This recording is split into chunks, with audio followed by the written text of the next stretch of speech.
Serial वसुधा की कहानी अब उस खतरनाक मोड़ पर पहुंच चुकी है जहां सालों से छुपा हुआ सच आखिरकार सामने आने वाला है। आने वाले एपिसोड की शुरुआत होती है चौहान हाउस के उस माहौल से जहां हर कोई बेचैन है और देव के चेहरे पर गहरी उलझन साफ दिखाई दे रही है। देव अब तक चंद्रिका पर आंख बंद करके भरोसा करता आया है, लेकिन उसके दिल में कहीं न कहीं सवाल उठने लगे हैं। वह समझ नहीं पा रहा कि सच्चाई क्या है और झूठ क्या। इसी बीच दादीसा की एंट्री होती है, जिनके चेहरे पर आज एक अलग ही दृढ़ता नजर आती है। दादीसा आज चुप रहने के मूड में बिल्कुल भी नहीं होती। वह जानती है कि अगर अब भी सच नहीं बोला गया तो वसुधा की जिंदगी हमेशा के लिए बर्बाद हो जाएगी। पूरे परिवार को एक जगह बुलाया जाता है और माहौल अचानक बेहद गंभीर हो जाता है।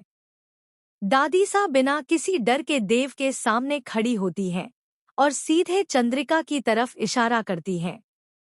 वह कहती हैं कि जिस औरत को तुम अब तक सही समझते आए हो, वही सबसे बड़ा धोखा दे रही है। यह सुनते ही देव चौंक जाता है।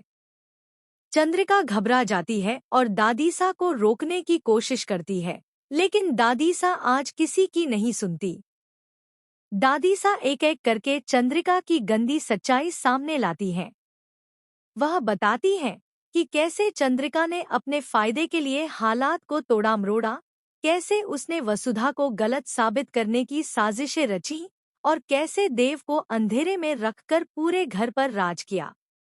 दादीसा के हर शब्द के साथ चंद्रिका का चेहरा उतरता चला जाता है।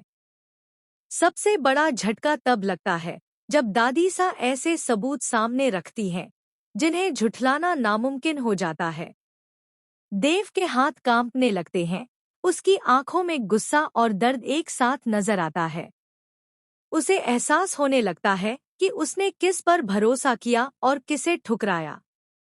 वहीं वसुधा चुपचाप यह सब सुनती रहती है। उसकी आंखों से आंसू बह रहे होते हैं, लेकिन आज वह कमजोर नहीं दिखती। चंद्रिका खुद को बचाने की पूरी कोशिश करती है। वह देव से भावुक बातें करती है, पुराने रिश्तों की दुहाई देती है, लेकिन अब सच्चाई बहुत आगे निकल चुकी होती है। देव पहली बार चंद्रिका से सवाल करता है और इस बार उसके सवालों में भरोसा नहीं बल्कि आरोप होता है। चंद्रिका के पास कोई जवाब नहीं होता। घर का माहौल पूरी तरह बदल जाता है। जिन लोगों ने वसुधा को अब तक गलत समझा,